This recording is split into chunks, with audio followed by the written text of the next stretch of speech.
बिस्मिल्लाहिर्रहमानिर्रहीम। अस्सलाम वालेकुम व्यूअर्स। आज मैं जो रेसिपी लेके आई हूँ वो रमज़ान स्पेशल है।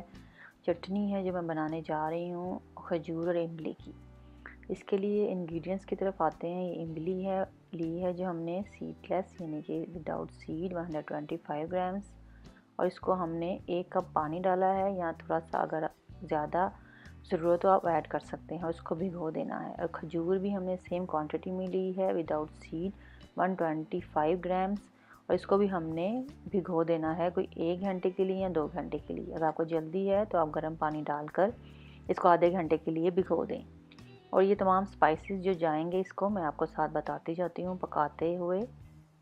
पॉट लिया मैंने, पॉट में खजूर और इमली पानी के साथ डाल दी और इसकी फ्लेम हमने मीडियम टू लो रखनी है।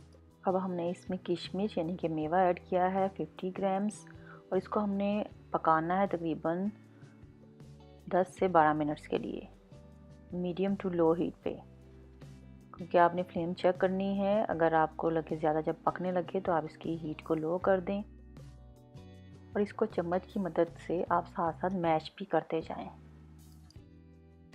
जब ये अच्छे से पक गया, सॉफ्ट हो गया, अच्छे से मैश हो गया, मिक्स हो गया, तो हमने इसको थोड़ा सा ठंडा करने के बाद स्ट्रेनर या छन्नी में आपने ऐसे इसको अच्छे से इसका जो पल्प है सारा क्लीन निकाल लेना है। और मैंने इसको 2 दफ़ा यानी कि एक दफ़ा हमने इसको अच्छे से इसका पल्प निकाला, दोबारा मैंने हाफ़ कप पानी डाला बॉल में जैसा आप देख रहे हैं, और फिर मैंने इसको छन्नी में डालकर इस टाइम मुझे कन्वीनियंट लगा तो मैंने हाथ से इसको अच्छे से मसल कर इसका सारा पल्प निकाल लिया है। दोबारा हमने उसी पॉट में डाल दिया जिसमें हमने इसको पकाया था, और ये आप देख सकते हैं इसका जो गोदा रह गया कितना क्लीन था।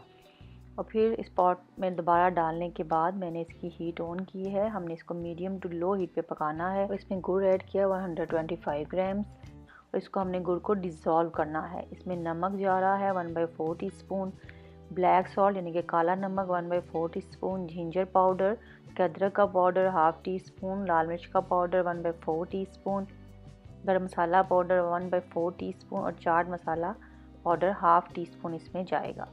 फिर हमने इसको 4 से 5 मिनट के लिए पकाना है। उसकी कंसिस्टेंसी आप देख सकते हैं, ये पकते हुए थोड़ा सा गाढ़ा हो जाएगा, और बड़ा प्यारा इसका शाइनी सा कलर आ गया है। और इसको पकते हुए कोई 5 मिनट्स हो गए थे, तो मैंने इसको अब निकाल देना है बॉल में। वैसे तो मैं इसको जार में एयर टाइट करके रख दूँगी ठंडा होने के बाद रेफ्रिजरेटर में। और इसका टेक्सचर दिखाने के लिए मैंने इसको बॉल में डाला है आपको कि कितना अच्छा इसका टेक्सचर है। और आप ये खजूर और इमली की चटनी घर में बनाएंगे तो इंशाल्लाह उम्मीद करती हूँ कि बाहर की चटनी आप बिल्कुल भूल जाएंगे। इसको आप जार भर कर रख लें रेफ्रिजरेटर में, और पूरा रमज़ान यूज़ करें। आलू चना चाट के साथ, फ्रूट चाट के साथ आपको बड़ा ही जायका देगी। इंशाल्लाह उम्मीद करती हूँ कि आपको ये रेसिपी पसंद आएगी, ज़रूर ट्राई करेंगे। मेरे चैनल को सब्सक्राइब करते रहें, कमेंट्स देते रहें, वीडियो पसंद आए ज़रूर लाइक करें, शेयर करें। मुझे दुआओं में याद रखें। अपना आप सब बहुत ख्याल रखें। Thanks for watching. अल्लाह हाफिज़।